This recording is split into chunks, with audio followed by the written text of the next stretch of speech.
इस वक्त रामचरितमानस को लेकर, सनातन को लेकर, धर्म को लेकर तमाम तरीके की बातें सामने आ रही हैं।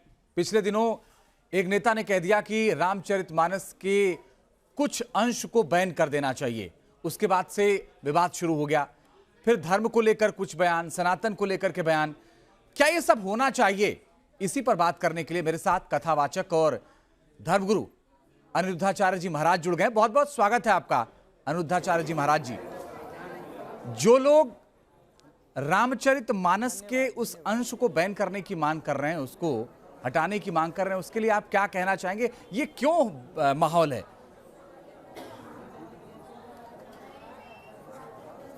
अज्ञानवश ये माहौल है। यदि हम उन चौपाइयों का अर्थ सही ढंग से समझें और उस चौपाई का सही अर्थ लगाएं तो वो चौपाइयाँ हमें बहुत कुछ शिक्षा प्रदान करती हैं।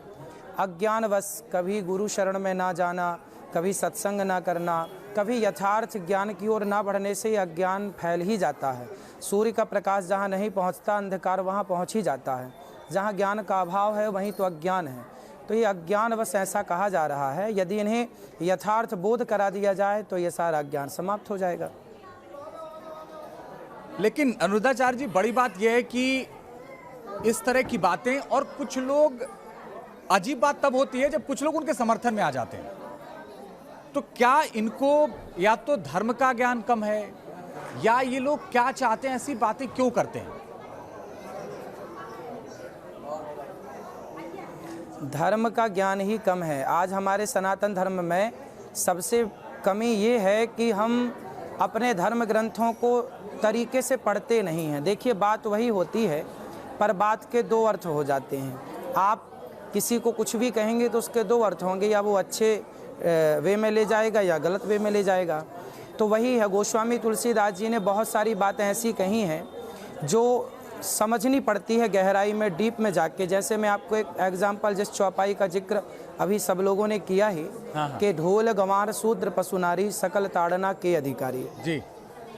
अब इस चौपाई को ले लीजिए। अब इसमें बहुत सारा विवाद खड़ा हो सकता है, क्योंकि ये विवाद तब खड़ा होगा जब अज्ञान होगा। भाई, रस्सी का सांप कब दिखता है? आप समझिएगा, हम रस्सी में सांप की अनुभूति, रस्सी में सांप की भ्रांति तब होती है जब अंधकार होता है। यदि आपके पास टॉर्च है, प्रकाश है, तो आप देख लेंगे कि ये रस्सी है या सांप है। पर अंधकार होगा तो आपको लगेगा ये सांप है, जबकि होती वो रस्सी है।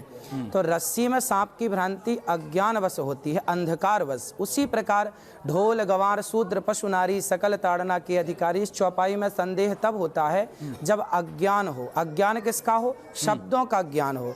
अब इसमें एक शब्द है, बहुत ध्यान से सुनने लायक, ढोल गंवार शूद्र पशु नारी सकल ताड़ना। अब यहाँ ताड़ना शब्द की विवेचना की जाए तो आप समझेंगे, आज भी आप देखिए हमारे मध्य भारत में गांव-गांव में जाकर देखिए तो ताड़ना शब्द का अर्थ होता है देखना। फलाने ने हमें ताड़ लिया, फलाने ने हमें देख लिया। तो ताड़ना मीन्स देखना है। तो गोस्वामी जी का अर्थ ये है कि ढोलक जो होती है ना, उसे देखना पड़ता है, सुर से उतर जाती है बजाते बजाते। तो देखने का कहा है, ना कि मारने का। अब ढोल गंवार, जो गंवार आदमी है, दुष्ट आदमी, उससे भी देखते रहो, गलत रास्ते पर तो नहीं जा रहा, कुछ गलत हरकत तो नहीं कर रहा है। ढोल गंवार शूद्र, शूद्र का अर्थ यहाँ पर है वर्कर, जो भी काम करते हैं। जैसे आप एक बिल्डिंग बनवाते हैं तो इंजीनियर को देखना पड़ता है कि दीवार सही जा रही है कि नहीं, साहुल गुनिया मिल रहा है कि नहीं। तो देखते रहो। ढोल गंवार शूद्र पशु, गाय और बकरी चराने वाले को ना देखना पड़ता है कि गाय फसल में तो नहीं चली गई, तो देखना है। ढोल गंवार शूद्र पशु, और अंत में है नारी, नारी को देखना पड़ता है। अब अज्ञानियों को कैसे समझाया जाए कि नारियों को तीन लोग देखते हैं। जब बच्ची होती है तो उसे पिता देखता है, पिता के संरक्षण में रहती है, पिता उसकी देखभाल करता है ना। फिर जब वो बड़ी होती है, उसका विवाह होता है, तो उसके पति उसकी देखभाल करते हैं। फिर उसका जब पति नहीं होता किसी कारणवश, या होता भी है, तो बच्चे बड़े होते हैं, तो फिर बच्चे अपने माता पिता की देखभाल करते हैं। देखभाल मीन्स देखना, देखते रहना कि माँ को कब दवाई की जरूरत है, माँ को कब किस चीज़ की जरूरत है। तो वहाँ गोस्वामी जी कह रहे हैं देखते रहो। माता सीता को लक्ष्मण जी को सौंप करके गए थे, जब राम जी मृग को मारने गए ना, मारीच को, तो वहाँ लक्ष्मण जी से कह के गए थे कि सीता जी को देखते रहना, हम जा रहे हैं। फिर सीता मैया ने लक्ष्मण जी से कहा कि जाओ, आपके भैया पर संकट है। तो सीता मैया के कहने पर जब लक्ष्मण जी गए तो रावण ने माता सीता का हरण कर लिया। तो सीता माँ का हरण तब हुआ जब दृष्टि हट गई राम जी की और लक्ष्मण जी की। तो समाज में ये मैसेज दिया गोस्वामी जी ने कि नारी पर किसी न किसी की दृष्टि बनी रहे, या पिता की या पति की या पुत्र की या भाई की, तो वो सुखी रहेगी और बढ़िया रहेगी। तो यहाँ देखने का अर्थ है ताड़ना मीन्स देखना, ना कि ताड़ना मीन्स मारना। भाई सन मतलब पुत्र भी होता है, सन मतलब सूर्य भी होता है, पर जहाँ हमें सूर्य की आवश्यकता वहाँ सूर्य अर्थ लगेगा, जहाँ पुत्र की बात होगी वहाँ पुत्र अर्थ लगेगा।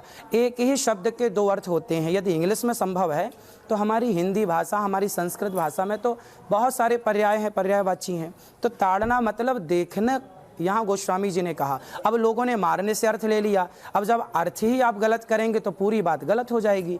तो ये बतंगड़ है, ये विवाद है, अज्ञानवश आप अर्थ का अनर्थ कर रहे हैं बस। हनुमानगढ़ी के महंत है महाराज जी, महंत राजू दास, उन्होंने कहा कि जो सिर तन से जुदा करेगा उसको 21 लाख रुपए इनाम देंगे। तो संतों को ऐसी भाषा बोलनी चाहिए?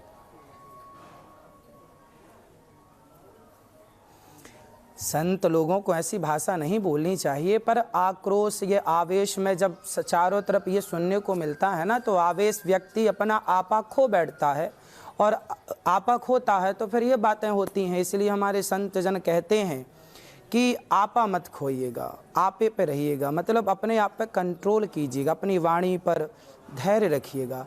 तो हो संतों का तो संत हैं, अब संत बोल दिए क्योंकि वो चारों तरफ माहौल है। तो संतों का तो ऐसा है कि अब वाणी से निकल ही जाता है। तो बोलना गलत है, बोलना सही नहीं है, नहीं बोलना चाहिए। पर ये सब संत जो बोलते हैं ना, संत हृदय नवनीत समाना, हृदय प्रीति मुख वचन कठोरा। हृदय से संत कभी किसी का बुरा नहीं चाहता, वो तो हृदय में प्रेम रख के वचन कठोर बोलता है ताकि समाज सुधर जाए। जैसे तुम सुधरो वैसे सुधारने का प्रयास नहीं, लेकिन संतों की ओर से जुदा कर देना महाराज जी, ये तो कठोर शब्द नहीं है, ये तो बहुत कुछ है। ये शब्द सिर्फ कठोर नहीं है। हाँ, बहुत कुछ है। हाँ, बहुत कुछ है। तो नहीं इस शब्द क्या का प्रयोग करना चाहिए, पर कोई करते हैं तो वो अपने विवेक से करें, क्या करना है, क्या बोलना है, क्या नहीं बोलना। हम देखिए, कुत्ता भौंकता है हमें देखकर, या कुत्ता हमारी तरफ बढ़ता है तो हम कुत्ते को तो काटते नहीं है ना, कुत्ता हमें काटता है तो हम कुत्ते को नहीं काटते। हमारे अंदर क्षमा है, तितिक्षवः कारुणिकाः सुहृदः सर्वदेहिनां अजात शत्रवः शांता साधवः साधुभूषणः। ये साधुओं के लक्षण हैं कि हमें हमेशा, हमें दुष्ट लोग हमें गालियां दें तो हम ये नहीं कि हम भी गालियां देने लग जाएं, हमें अपने क्रोध पर कंट्रोल करना चाहिए। ये संत का स्वभाव है। यदि उन्होंने बोला होगा तो वो किस लिए बोला होगा, मैंने उनका कोई प्रवचन अभी इस बात को लेकर कुछ सुना नहीं, इसलिए बोलना ठीक नहीं है। नहीं, वो प्रवचन नहीं, उन्होंने बाकायदा बयान अपना जारी किया था, वो सब जगह है। अगर मैंने आपसे सवाल पूछा तो बहुत जिम्मेदारी के साथ पूछा है, वो मुझे जानकारी इसलिए भी मैंने आपसे पूछा। दूसरी तरफ आगे बढ़ते हैं। आजकल बागेश्वर वाले बाबा जी बहुत चर्चा में हैं, और उन्होंने ये कहा कि तुम मुझे समर्थन दो, मैं तुम्हें हिंदू राष्ट्र दूंगा। उसके बाद एक बार फिर विवाद हो गया।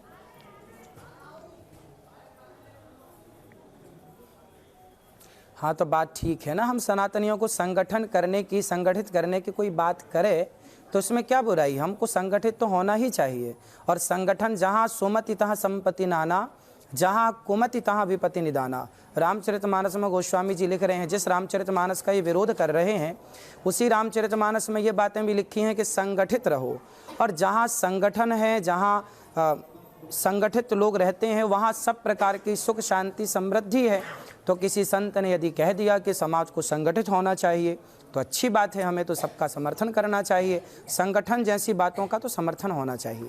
देखिए, बिहार में एक पार्टी आरजेडी, जिसके मुखिया लालू प्रसाद यादव हैं और उनके बेटे तेजस्वी यादव अभी डिप्टी सीएम है बिहार में।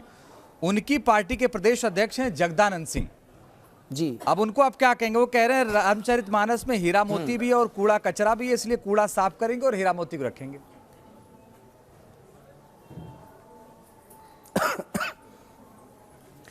भाई देखिए, समझदार के लिए सारा काफ़ी होता है। यदि हम गोस्वामी जी की बातें समझ जाएं तो हमारे कचरा रामचरितमानस में नहीं है, कचरा हमारे दिमाग में है। हमारे कचरे को साफ करने के लिए गोस्वामी जी ने ये बातें कही हैं, पर अब जो खुद कचरा है उसे कैसे रामचरितमानस समझ में आएगी। इसलिए हमें समझने के लिए ना अध्ययन करना पड़ता है। गुरु परंपरा होती है, गुरु चरणों में बैठ के शास्त्रों के अर्थ को समझना पड़ता है। नेताओं के बस का शास्त्र नहीं है, उन नेताओं के बस का है जो गुरु चरणों में पढ़ते हैं, जो सत्संग करते हैं। बाकी बोलने से तो आप कुछ भी कह दीजिए, बोलने से क्या होता है। अच्छा, एक चीज़ और बताइए अनिरुद्धाचार्य जी, मैंने आपकी कथाएं सुनी हैं, आपकी रील्स बहुत वायरल हैं, वो देखने को मिलती हैं, बहुत सारे युवा भी देखते हैं। बागेश्वर वाले बाबा जो करते हैं चमत्कार, और चमत्कार मैं तो नहीं कह रहा हूँ, बाकी लोग, बहुत सारे लोग दावा ऐसा करते हैं, वो पर्ची पर लिख के बता दे, ऐसा होता है क्या?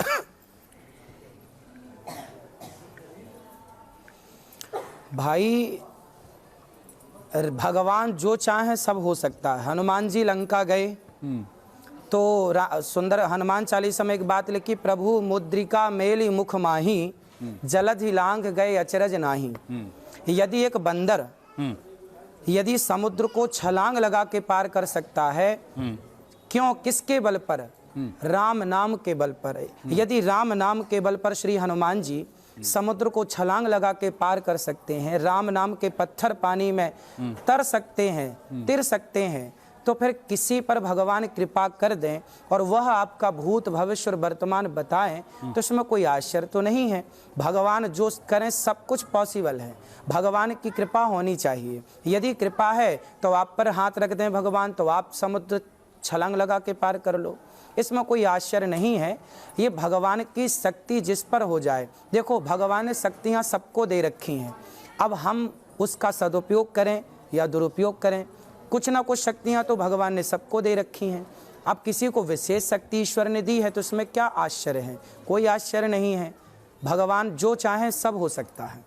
लेकिन ऐसे लोगों को स्वामी प्रसाद मौर्य कह रहे हैं, अगर सारा उपचार बाबा के पास है तो सारे मेडिकल कॉलेज को बंद कर देना चाहिए।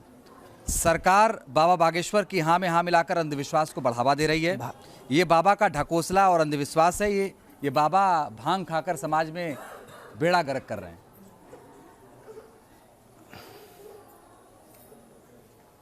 देखिए, कहने वाले तो कुछ भी कह सकते हैं। जब हमारे देश में कितने महापुरुष हुए हैं बताइए, जो चमत्कार, अब नीम करौली वाले महाराज जी का नाम सुना होगा आपने जी, आपने श्री उड़िया बाबा जी का नाम सुना होगा। ऐसे महापुरुष ये क्या नहीं कर सकते थे, कितनी शक्तियां थीं आपके पास। तो हमारे सनातन धर्म में, हमारे देश में ऋषि मुनियों के पास शक्तियां थी, हैं और रहेंगी, इसमें कोई आश्चर्य तो नहीं है। यदि वो शक्तियां आज सामने आ गई समाज के, तो चूंकि पहली बार सामने आई हैं तो हमें बिलीव नहीं हो रहा है, विश्वास नहीं हो रहा है, जबकि ये शक्तियां अनादि हैं। और किसी पर यदि विशेष रूप से भगवत कृपा हुई है तो हमें उन शक्तियों का आनंद लेना चाहिए। रही हॉस्पिटलों की बात, तो देखिए, ये शक्ति केवल इसलिए है ताकि आप ये देख सकें कि शक्तियां जीवित हैं। जो सनातन पर सवाल खड़े करते थे, भगवान को लेकर सवाल खड़े करते थे, उनके सवाल खड़े ना हो, इसलिए भगवान ने शक्ति का टेलर दिखा दिया कि भाई देख लो, मैं जब चाहूँ तो शक्तियाँ प्रकट कर सकता हूँ। तो ये सनातन धर्म में हमारे ऋषि मुनियों के पास ये शक्ति पहले भी थी, आज भी हैं और आगे रहेंगी। जब तक ये धरती रहेगी तब तक ये शक्तियाँ जीवित रहेंगी।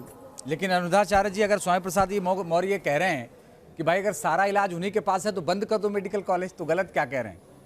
अगर सारा इलाज है और सारा दावा ये है, तो या तो फिर है या तो नहीं है, दोनों में से दोनों चीजें तो शायद नहीं हो सकती।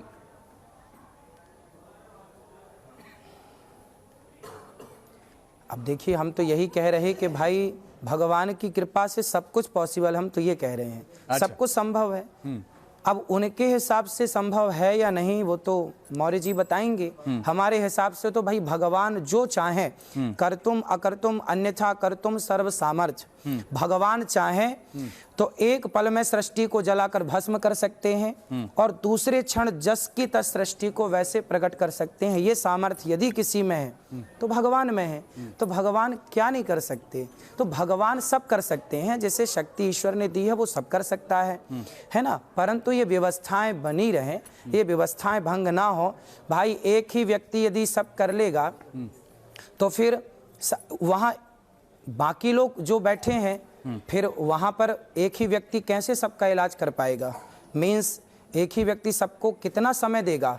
उन्हें भी भूख लगेगी, प्यास लगेगी, तो समय सबको कैसे मिल पाएगा? तो एक लिमिट है कि इतने लोग ही समय लेकर, आज के सत्र में इतने लोग ही सम्मिलित होंगे, कल तो बाकी लोगों के लिए व्यवस्थाएं हैं। वो तो एक शक्ति है कि देख लो कि भाई ये शक्ति है, आप इसे नकारो मत, है ना। ये शक्ति दिखाने के लिए भगवान कभी कभी विशेष शक्तियां किसी को प्रदान कर देते हैं। माफी इसमें के कोई साथ आश्चर्य नहीं है। आपको टोक रहा हूं।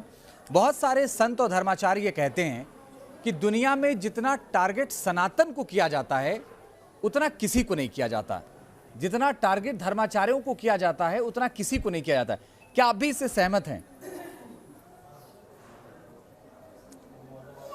अब देख लीजिए आप, सनातन धर्म में जितना साधु संतों के ऊपर पिक्चरें बना डाली, बड़ी बड़ी लाखों करोड़ों खर्च कर करके संतों को बदनाम करने के लिए बड़ी बड़ी पिक्चरें बना डाली।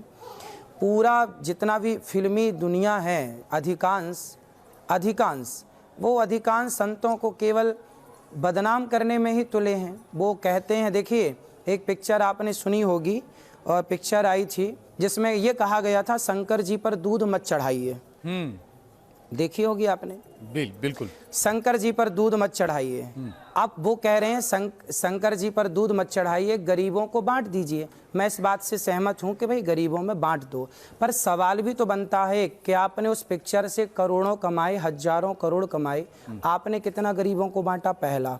और एक बात बताइए, यदि शंकर जी को कोई दूध चढ़ाता है ना तो उसके घर का चूल्हा नहीं बंद होता, पर शराब पीने से हमारे देश में कितनी माताओं बहनों का जीवन बिगड़ गया, कितने बच्चे अनाथ हो गए, शराब पी के बाप मर गया, शराब पी के पति मर गया, विधवा हो गई, माँ का बेटा मर गया। शराब पीने से कितने लोग बिगड़ गए, कितने लोग गलत रास्ते पर चले गए, कितनों का चूल्हा बुझ गया। एक भी पिक्चर शराब के खिलाफ नहीं बनाई कि शराब मत पियो, समाज को जागरूक करते हैं।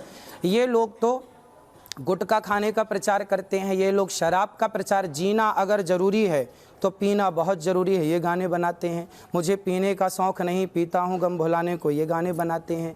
अब बताइए समाज को क्या दिशा दे रहे हैं आप कि शराब पीजिए? और शंकर जी का दूध चढ़ाने से किसी का क्या नुकसान है? भाई शंकर जी को दूध चढ़ाते हैं, गाय रोज़ दूध देती है, नुकसान नहीं है। किसी का चूल्हा नहीं बुझता, किसी का बेटा नहीं मरता, किसी का पति नहीं मरता, है ना। और दूध चढ़ाने का एक साइंटिफिक रीज़न है। अब ये पिक्चर बनाने वालों को हम क्या साइंस समझाएं? शंकर जी पर दूध चढ़ाने का एक साइंटिफिक रीज़न है। आज आपके चैनल के माध्यम से तमाम देशवासियों को आज मैं अवगत करा दूं कि दूध चढ़ाने के पीछे सबसे बड़ा साइंटिफिक रीज़न क्या है, वो समझिएगा। शंकर जी को दूध सबसे ज़्यादा चढ़ाया जाता है सावन के महीने में। आपको आवाज़ आ रही है? जी बोलिए महाराज जी, बोलिए। भगवान शंकर को सबसे ज़्यादा दूध चढ़ाया जाता है सावन के महीने में। और आपने देखा होगा सावन आषाढ़ के महीने में ना मानसून आता है, और जब मानसून आता है तो पहला पानी जब गिरता है ना, तो आपने भी सुना होगा अपनी दादी और नानी से कि पहला बारिश के पानी में नहाना नहीं चाहिए, क्योंकि पहला पानी जो है ना वह दूषित होता है। जितना भी पॉल्यूशन था वह पहले पानी के साथ नीचे आता है। तो पहले पानी के साथ प्रदूषण आता है तो वो सारा पानी नीचे गिरता है, उससे घास होती है, तो घास में भी वह बैक्टीरिया पहुंच जाते हैं। जो पॉल्यूशन था वह घास तक भी पहुंच गया। फिर वो घास खाती है गाय, तो गाय उस प्रदूषित घास को खाती है तो दूध भी प्रदूषित हो जाता है। इसलिए कहा गया कि अब ये दूध गोरस है, फेंक नहीं सकते, तो एक काम करिए, ये दूध भगवान शंकर जी को समर्पित कर दो। तो सावन के महीने में वो जो दूषित दूध होता है, जो गाय का पहला दूध, बारिश का जो पहला दूध, पहली घास का पहला दूध जो है, उसे वर्जित करते हैं साइंटिफिक, क्योंकि इसमें जहर हो सकता है, मीन्स कुछ विशेष जहरीले तत्व हो सकते हैं। तो शंकर जी पे चढ़ाने की परंपरा रही है, वो परंपरा बनती चलती आई। अब वो क्या बुराई है कि हम यदि वो दूषित दूध शंकर जी को चढ़ाएं, और श्रद्धा है तो क्या बुराई है? शराब पीना ज्यादा अच्छा है या शंकर जी को दूध चढ़ाना ज्यादा अच्छा है? तो दूध चढ़ाने में कोई नुकसान नहीं है। शराब, आप एक पिक्चर बनाइए जिस पर शराब ना पीने की बात कही जाए। गुटखा बेच रहे हैं भरे आम, दाने दाने में केसर का दम। अब बताइए, अब गुटखा के खिलाफ पिक्चर नहीं बना रहे हैं, इनसे पूछो जो बेच रहे हैं, ये गुटखा प्रचार कर रहे हैं, क्या ये अपने बच्चों को गुटखा खिलाएंगे? यदि दाने दाने में केसर का दम है तो आप भी अपनी औलाद को खिलाओ, क्यों नहीं खिलाते? समाज को जो आपसे जुड़े हैं, जो आपको फॉलो करते हैं, आपको मानते हैं, आप उन्हें कह रहे हैं कि आप गुटखा खाइए। शराब की आप बातें कर रहे हैं, पिक्चरों में शराब पीने का दिखाते हैं दृश्य, ताकि समाज के आम बच्चे शराब पीने लग जाएं। तो इस समाज को बिगाड़ने के सिवा पिक्चरें कर क्या रही हैं? जी अनुराधाचार्य जी, अभी हमने जिक्र किया था ना कि आपकी बहुत सारी रील वायरल होती हैं। आपने कहा कि लड़कियां पढ़ाई लिखाई के बाद सिनेमाघरों में फिल्में देखने चली जाती हैं, इसलिए उनके टुकड़े टुकड़े हो जाते हैं। तो क्या ये गलत है? इसको बहुत सारे लोगों को हो सकता है ये ना अच्छा लगा हो, क्योंकि आपने अभी सिनेमा की बात की तो मैंने जोड़ दिया इसको। भाई बात ऐसी है कि पढ़ना लिखना बुरा नहीं है, पढ़ाई तो बहुत ज़रूरी है, पढ़ो लिखो, पर पढ़ाई लिखाई ठीक है, पर किसी से प्रेम कर लेना और प्रेम के बाद संबंध बना लेना, दुराचार करना, किसी का शोषण करना, ये सब गलत है। माँ बाप की नज़रें होनी चाहिए और बच्चों को जागरूक होना चाहिए कि हमारा कोई शोषण ना करे, हमारे शरीर को कोई टच ना करे। यदि हम ही आज्ञा देंगे तो बहुत लोग बैठे हैं आपको टच करने के लिए। तो ये तो विशेष बात है कि पढ़ाई लिखाई तो जरूरी है, पर आप पढ़ाई लिखाई के नाम पर आप अपने चरित्र की रक्षा करें। आपका कैरेक्टर आपकी शिक्षा से ज्यादा कीमती है। आप समझिएगा, आज समाज में चरित्र की बातें कम हो रही हैं, केवल चरित्रहीनता ही हम देखते चले जा रहे हैं, चरित्रहीन होते जा रहे हैं बच्चे पढ़ाई लिखाई के नाम पर। पढ़ना लिखना बुरा नहीं है, पढ़ाई लिखाई के नाम पर जो पढ़ने स्कूल कॉलेज जाते हैं फिर किसी को लेके भाग जाते हैं, ये सब गलत है। पढ़ाई लिखाई कीजिए, नाम कमाइए। माँ बाप बड़ी मेहनत करके, मजदूरी करके, 2 पैसा इकट्ठा करके बच्चों को पढ़ाते लिखाते हैं, बड़े बड़े सपने देखते हैं बच्चों के लिए, और बच्चे जब किसी छोरा छोरी के साथ भाग जाते हैं, बताइए उन माँ बाप के साथ उनको क्या गुजरती होगी, उनके दिल में कितना रोते होंगे वो। इसलिए कहा जाता है। अनुराधाचार्य जी, आपका एक और वीडियो सोशल मीडिया पर बहुत वायरल है, जिसमें आप कह रहे हैं कि स्त्री का जरूरत से ज्यादा होना दोष है। माता सीता का हरण क्यों हुआ? क्योंकि वो जरूरत से ज्यादा सुंदर थी। द्रौपदी की भरी सभा में साड़ी क्यों खींची गई? क्योंकि द्रौपदी भी जरूरत से ज्यादा सुंदर थी। इस पर बहुत बुरा मान गए लोग। अति सर्वत्र वर्जयेत, अति रूपेण वै सीता, अति गर्वेण रावण। चाणक्य कह रहे हैं, अब चाणक्य मिले तो बात की जाए उनसे कि उन्होंने ऐसा क्यों लिखा, जैसा उन्होंने लिखा था वैसा ये दास ने कह दिया। अब ये सवाल चाणक्य मिले तो बात करूंगा कभी मैं। नहीं, लेकिन आपका जवाब डॉक्टर कुमार विश्वास ने भी दिया था, पता होगा आपको। ऐसा क्यों लिखा? आप तो उनको जानते भी होंगे मेरे ख्याल से। हाँ हाँ, जानते सबको हैं, लेकिन देखिए उनको बात आपकी अच्छी नहीं लगी को। अब वो चाणक्य नहीं थी, उनको आपकी बात नहीं अच्छी लगी थी। भाई उनकी खुद की बातें उनके नेता को अच्छी नहीं लगती तो पार्टी से निकाल बाहर कर दिया, तो उनको अच्छा ही तो नहीं लगता कुछ। अब चाणक्य जी कह रहे हैं वही हमने कहा। अब वो साहब चाणक्य जी से भी बात करें कि चाणक्य ने ऐसा क्यों लिखा है, बताइए। चाणक्य तो उनसे विद्वान ही रहे होंगे जो उनका विरोध कर रहे हैं, बताइए। कोई अरे गहरे नत्थु खैरे तो नहीं है चाणक्य। नहीं, लेकिन वो किस सदी में लिखा गया था? हम 21वीं सदी में हैं, जहां बात बराबरी की होती है, तो बहुत सारी चीजें तो बदली है ना महाराज जी। रामचरितमानस भी तो कब लिखी गई थी? आज से लगभग 550-600 वर्ष पूर्व, लगभग 500, 1554 में गोस्वामी का जन्म हुआ। अब लगा लीजिए हिसाब कि कितने पहले रामचरितमानस लिखी गई थी। गीता तो 5500 साल पुरानी है, वेद तो अनादि है, तो इसका मतलब कि अब आज के हिसाब से उनको बदल दिया जाएगा? भाई जो लिखा है वो तो जस का तस है। अच्छा, एक और बड़ी बात है, आपने महर्षि वाल्मीकि को डाकू बोल दिया, बाद में आपने माफी मांग ली। नहीं, आप समझिए, वाल्मीकि जी 2 हुए हैं। एक तो रत्नाकर हुए हैं, जिन्हें वाल्मीकि जो रामायण लिखे हैं वो अलग हैं, जो रामायण लिखने वाले वाल्मीकि जी हैं वो अलग हैं। एक रत्नाकर था, तो रत्नाकर नाम का एक डाकू था जिन्हें बाद में लोग उस नाम से जानते हैं। तो उस समय मुझे इस बात में कन्फ्यूजन थी कि दोनों एक ही हैं कि अलग अलग हैं। बाद में फिर मैंने गुरुजी से पूछा तो उन्होंने बताया दोनों बेटा अलग अलग हैं। तो वो रत्नाकर की कथा थी जो उल्टा नाम जपते थे। बाद में वो एक सरनेम होने से ना वो कन्फ्यूजन हो गई। आप कंफ्यूज हो गए, दूसरों को कंफ्यूज कर दिया आपने, और कितना बवाल हो गया इस पर। ना उस पर तो मैंने क्षमा मांगी थी। जो अपराध है वो तो है। नहीं, अच्छी बात है। अगर आपने स्वीकार किया, ये संत की अच्छी बात होती है, आपने स्वीकार किया। लेकिन आपको नहीं लगता कि कई बार हम भावनाओं में बह के बहुत सारे ऐसी बातें बोल देते हैं जो नहीं बोलना चाहिए? हाँ बिल्कुल, आप सही कह रहे हैं। देखिए, हम लोग दिन भर 3.5 घंटे रोज बोलते हैं। कई बार हम वो बोल देते हैं जो हमारे मुंह से नहीं निकलना चाहिए।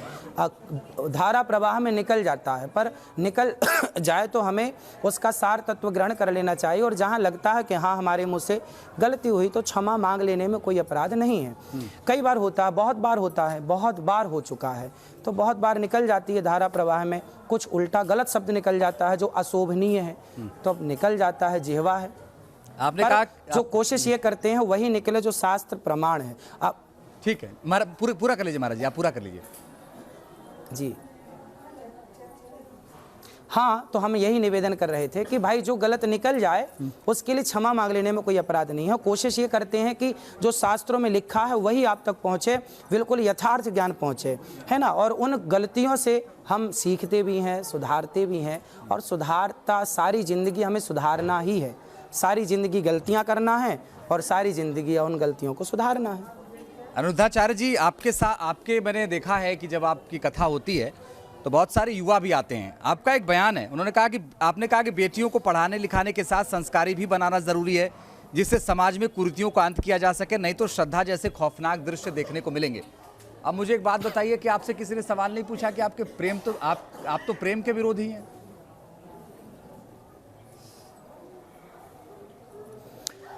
आप ही बता दीजिए प्रेम की परिभाषा क्या है जी? आप कुछ बोल रहे थे, आवाज कट गई थी। बताइए आप, प्रेम की परिभाषा क्या है? प्रेम किसे, ये तो आप प्रेम बताएंगे किसे ना? कहते संत हैं? तो आप ही बताइए प्रेम की परिभाषा क्या है? प्रेम किसे कहते हैं? संत तो आप हैं, हम तो आपसे सुनने के लिए बैठे। चलिए, फिर आप पूछ रहे हैं तो बताना जरूरी है जी। अच्छा देखिए, एक लड़की एक लड़के से प्यार करती है और वो दोनों रिलेशन भी बनाते हैं, संबंध भी बनाते हैं, रहते हैं साथ में पति पत्नी की तरह। फिर एक दिन वही लड़की उस लड़के से कहती है कि चलो अब विवाह कर लेते हैं। तो लड़के ने कहा नहीं, हम तो यूं रह रहे थे, विवाह करने की क्या ज़रूरत है। लड़की ने कहा नहीं, विवाह तो करना पड़ेगा आपको, आपने हमारे साथ संबंध बनाए हैं, साथ में पति की तरह रहे हैं, अब विवाह करने में क्या बुराई, आप हमसे प्यार करते हैं। तो उस लड़के ने उस लड़की का गला दबाकर, मुंह दबा करके और उसके टुकड़े टुकड़े कर दिया। अब बताइए प्रेम की परिभाषा क्या है? प्रेम की परिभाषा है तत्सुख सुखित्वम। अपने प्रियतम के सुख में ही जो अपना सुख माने उसे प्रेम कहते हैं। अब यहाँ उस लड़की ने कहा कि हमसे प्रेम करते हो तो विवाह करो, तो उसने टुकड़े टुकड़े कर दिया। तो बताइए क्या उस लड़के ने उससे कभी प्रेम किया था? प्रेम के नाम पर केवल शोषण किया था। वही तो हम जागरूक करना चाहते हैं अपनी बहन बेटियों को कि जमाना आपसे प्रेम नहीं करता, आपके सुंदर शरीर से प्रेम करते हैं। और जब हवस पूरी हो जाती है तो चिंगम को जैसे चबा के थूक दिया जाता है, वैसे आपको यूज करके थूक दिया जाएगा। तो हमारी बहन बेटियों को जागरूक होना चाहिए कि वो किसी दुष्ट आदमी के हाथ ना लगें, ताकि उनका कल को कोई शोषण ना करे और कल को आपके 35 टुकड़े या 40 टुकड़े ना हो। ये समाज को जहाँ गलतियाँ होती हैं ना, हमें उन गलतियों से सीखना चाहिए। इसका मतलब ही नहीं कि हम कल भी गलती करेंगे। हम एक बार गलती करते हैं, दोबारा नहीं। एक गलती को फिर दूसरी गलती होगी उसे भी सुधारेंगे। तो गलतियां करना इंसान का काम है, पर सबक ना लेना ये तो बड़ा गलत हो जाएगा। सीखिए, समाज को सिखाना चाहिए। ठीक है, 2-3 सवाल महाराज जी जल्दी जल्दी से और आपसे पूछ लेते हैं। बाबा बागेश्वर आजकल बहुत चर्चा में है, हमने सवाल पूछा था, कुछ और सवाल हैं, लेकिन संत समाज उनको लेकर के 2 धड़ों में बटा हुआ है। 2 धड़ों में इसलिए क्योंकि बहुत सारे लोगों ने समर्थन किया, लेकिन अभिमुक्तेश्वरानंद सरस्वती ने कह दिया कि जोशी मठ आए और जो समस्या है वो खत्म करेगा, तब मैं मानूंगा चमत्कार।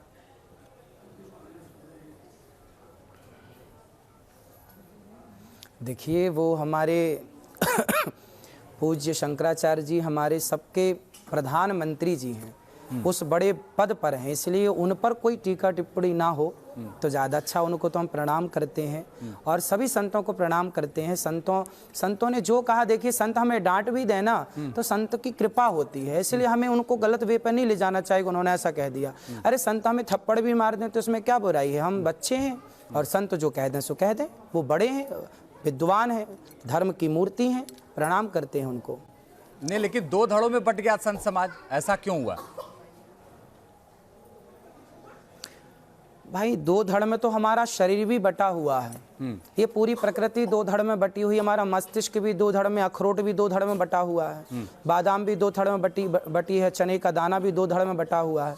ये प्रकृति का नियम है। अच्छाई बुराई धर्म एक हो जाना चाहिए, एक कैसे हो सकता है? यदि एक हो जाए तो हाँ वही, यदि हम एक हो जाएं तो सतयुग नहीं आ जाएगा, फिर कलयुग तो रोएगा फिर बैठा बैठा कि हे प्रभु क्या कर रहे हो आप। तो एक ये कलयुग नहीं होने दे रहा है, क्योंकि कलयुग नहीं चाह रहा है ये सब। लेकिन सनातन धर्म तो हमें शांति सिखाता है, और लेकिन वो कहते हैं कि नहीं, जिनको रामचरितमानस से के कुछ अंशों से दिक्कत है वो देश में ना रहें। कुछ लोग कहते हैं भाई पाकिस्तान चले जाएं।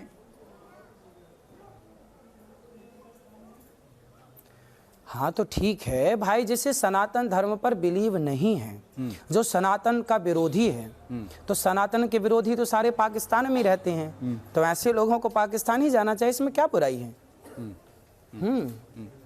लेकिन संविधान तो कुछ और है। संविधान तो ये कहता है कि भाई बोलने की आज़ादी है। संविधान ये कहता है कि हम यहाँ रह सकते हैं, बहुत सारे लोग, सेकुलर देश है ये।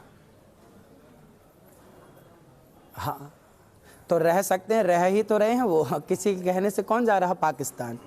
बातें हैं कसमें वादे, आपने गाना सुना होगा, आपको सुना देता हूँ।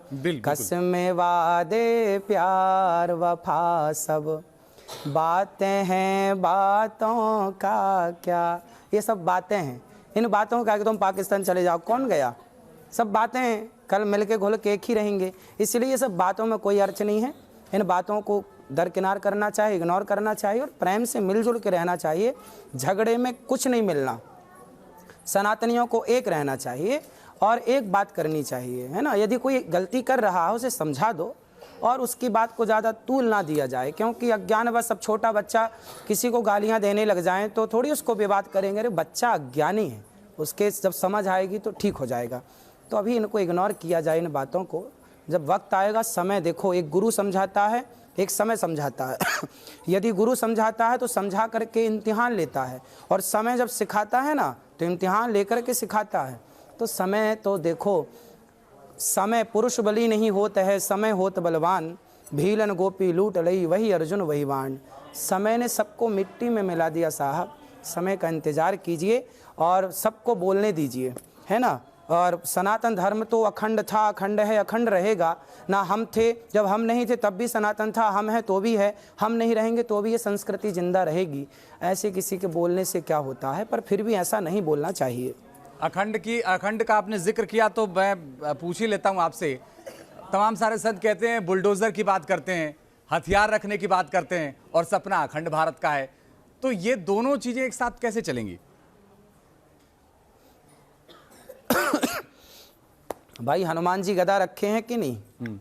दुर्गा मैया तलवार रखी हैं कि नहीं? भगवान राम ने धनुष बाण ले रखा है कि नहीं? भगवान श्री कृष्ण ने सुदर्शन ले रखा है कि नहीं? फिर हमारे भगवान यही तो कहते हैं कि धर्म की रक्षा करो, साम दाम दंड भेद। पहले समझाओ प्यार से, बेटा मान जा, सही रास्ते पर चल। ना माने तो पैसा दे के मनाओ, भाई पैसा ले ले, टॉफी खा लेना, लॉलीपॉप खा लेना, अब शांत रहे। दाम साम दाम समझाओ। नहीं माने तो फिर बातों से नहीं माने तो फिर थोड़ी बहुत देखो, ज़्यादा क्षमा भी नहीं करना चाहिए। हमारे देश में एक राजा हुए हैं पृथ्वीराज चौहान, मोहम्मद गौरी को कितनी बार क्षमा किया। भाई क्षमा करने, देखो हमारी क्षमा करने का ना लोग दुरुपयोग करते हैं, गलत फ़ायदा। भाई एक बार ठीक था पृथ्वीराज चौहान को, 2 बार 3 बार 4 बार 15 बार बताओ क्षमा कर रहे हैं, 16 बार क्षमा कर रहे हैं। और क्षमा करने का परिणाम क्या हुआ? उसने धोखे से पकड़ लिया, वो साथ दे दिया उनके ससुर जी ने और जयचंद ने, और देखिए ले जाके आंखें फोड़ दी। तो अति सर्वत्र वर्जय, दया की भी अति। आप इतने दयावान होना ज़रूरी है। हमारे यहाँ तो दया धर्म का मूल है, पाप मूल अभिमान। दया हो, पर जो दया का पात्र हो उस पर दया की जाए। विभीषण पर राम जी ने दया की और रावण पे धनुष तान दिया। तो रावण दया का पात्र नहीं था, सबने समझाया, हनुमान जी ने, अंगद जी ने, मंदोदरी ने, माल्यवंत ने, सबने कोई की नहीं समझता, नहीं सुनता, तो दिया धनुष। सब क्या करेंगे? तो जो कोई प्यार से समझ ले भैया, नहीं समझ रहा तो फिर अंत में तो तलवार उठानी पड़ेगी। अब जैसे समझे तू वैसे ही राम जी ने धनुष उठाया। तो राम जी हमारे तो यही कह रहे हैं कि भाई पहले प्यार से समझाओ, और नहीं माने तब अंत में फिर बहुत भगवान शांति दूत बन के गए थे दुर्योधन के पास, समझ जा, महाभारत के चक्कर में ना पड़, नहीं माना, बाद में सर्वनाश हो गया कौरवों का। तो पहले समझाया ही जाता है, हमारी संस्कृति कहती है हमारे भगवान समझाए। अब फिर अंत में क्या करें? अंत में फिर रौद्र रूप, महाकाली रूप लेना ही पड़ता है, अष्टभुजाधारी मैया को आना ही पड़ेगा। चक्र उठाना बांसुरी से जब तक काम नहीं चला ना, जब बांसुरी से जब तक काम चला, भगवान ने बांसुरी से काम चलाया, पर जब लगा कि अब सुदर्शन की ज़रूरत है, सुदर्शन उठाया। भाई जहाँ जिसकी ज़रूरत है वहाँ वो उठाना ज़रूरी है। प्यार मोहब्बत भी ज़रूरी है, पर आत्मरक्षा के लिए, देश रक्षा के लिए हमारे देवी देवता सब अस्त्र शस्त्र लेकर बैठे हैं। तो ज़रूरत है वहाँ, जहाँ ज़रूरत है वहाँ उठाइए, जहाँ ज़रूरत नहीं है गले लग के काम कीजिए। नहीं, लेकिन आप कह रहे हैं तलवार उठा लेंगे, और तलवार उठानी चाहिए। इस देश में संविधान है, कानून है, वो अपना काम करता है। आप अगर ये कहेंगे तलवार उठाने से लोग कहेंगे आप भाई महाराज जी उकसा रहे हैं लोगों को। ना ना ना ना, हम क्या कह रहे हैं पूरी बात समझ, जहाँ ज़रूरत है। यदि ज़रूरत नहीं पड़ेगी भाई, संविधान यदि है, पुलिस प्रशासन अपना काम कर रही है तो जरूरत नहीं है। जहाँ पुलिस प्रशासन की कोई बात ही नहीं, संविधान तो है ही भाई। पर पुलिस कहाँ पहुँचती है समय से, वो बात कही जा रही है कि यदि समय से कार्यवाही नहीं होती और आपको कोई लूट नहीं बैठा है तो आप क्या करेंगे? किसी बहन का बलात्कार हो रहा है, वो पुलिस का इंतजार करती रहेगी। यदि उसके बगल में तलवार रखी है और उसने तलवार उठा करके बलात्कारियों का सिर काट दिया, तो बताओ उसमें कोई गलत है? नहीं, क्या लेकिन, करेंगे? लेकिन महाराज जी मुझे बताइए, समय से आ जाए तो पुलिस निपटाएगी उनको। वो लाइन क्या होगी जब हम ये तय करेंगे कि हाँ हमें संविधान से मानना है और यहाँ हमें तलवार उठानी है? ये सिचुएशन तय कराएगी ना भैया। आप समझो बात किसकी कही जा रही है, सिचुएशन की, स्थिति की, परिस्थिति की। परिस्थिति बताई कि किसी बहन का बलात्कार हो रहा है और वहां पर पुलिस तो आ ना पाएगी समय से, और यदि उसके पास तलवार है और वो तलवार झांसी की रानी बनकर के यदि अपनी रक्षा कर लेती है, तो बताइए इसमें संविधान का उल्लंघन हुआ क्या? या फिर वो क्या करे कि भाई साहब हम तलवार नहीं उठाएंगे, आओ हमारा बलात्कार कर लो, पुलिस का इंतजार करते रहेंगे हम। भाई आत्मरक्षा जरूरी है। हमारे देश में झांसी की रानी ने तलवार उठा करके अंग्रेजों से लोहा लिया कि नहीं? तो जहां जरूरत है वहां उठाइए, जहां जरूरत नहीं है, पुलिस समय से आ गई तो भैया पुलिस काम करेगी, नहीं आई तब तक क्या हम अपना सब लुटवाते रहें? क्या करें आप बताइए। लेकिन झांसी की रानी का उदाहरण आप आज़ादी के बाद और इस समय ऐसे वक्त में आप दे रहे हैं, बहुत अच्छी बात है, उदाहरण तो देना चाहिए, और ये बहुत वीरता का काम था उनका। लेकिन आप ऐसे वक्त में उदाहरण दे रहे हैं जब आप संविधान को साथ लेकर के ही चलने की बात कर सकते हैं। संविधान से अलग चलने की बात शायद संभव नहीं है इस वक्त में। नहीं, संविधान के तो साथ ही चल रहे हैं, पूरा देश संविधान के साथ है। संविधान का उल्लंघन करना मतलब भारत का विरोध करना, देशद्रोही हो जाना। बात सही है, संविधान का उल्लंघन कोई नहीं कर सकता, जो करेगा वो देशद्रोही कहलाएगा। संविधान के उल्लंघन की तो बात ही नहीं है, करना भी अपराध है, करना भी पाप है। बात सिचुएशन की है, हमने कंडीशन रखी आपके सामने कि यदि आपके घर में घुस करके आपकी बहन बेटियों के साथ कोई दुराचार करे, उस समय आप किसको, अब कश्मीर में हुआ तो था, बहन बेटियों को, पंडित बहन बेटियों को घर में घुस के लूटा, फिर कहाँ पुलिस आई हो, कहाँ कौन सा संविधान काम किया, उनकी रक्षा किसने की बताइए? उस स्थिति में क्या करना चाहिए था? आपकी बहन बेटी होती, आप होते। एक आखिरी सवाल महाराज जी से देख के समझ के, एक आखिरी सवाल, संतों को राजनीतिक बयानबाजी करनी चाहिए या बचना चाहिए?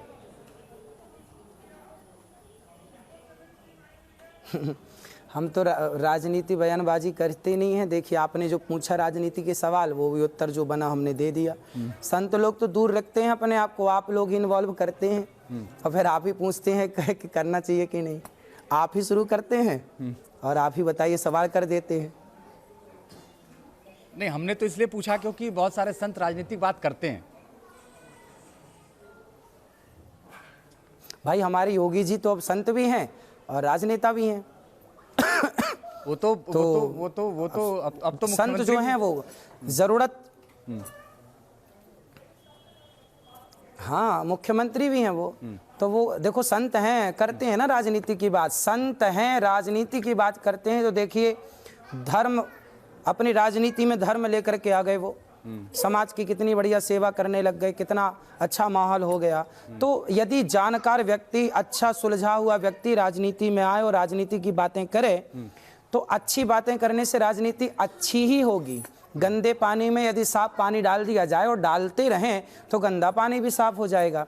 तो गलत लोगों के बीच में अच्छे लोग आके अच्छी बातें करने लग जाएं तो वो गलत भी धीरे धीरे अच्छे हो जाएंगे। सठ सुधरहि सत्संगति पाई, सत्संग से कुसंगी लोग सुधर जाते हैं। तो समाज के लिए आप क्या संदेश देंगे? 2 लाइन अगर आप भजन के माध्यम से दे दें तो ये कार्यक्रम खत्म किया जाए।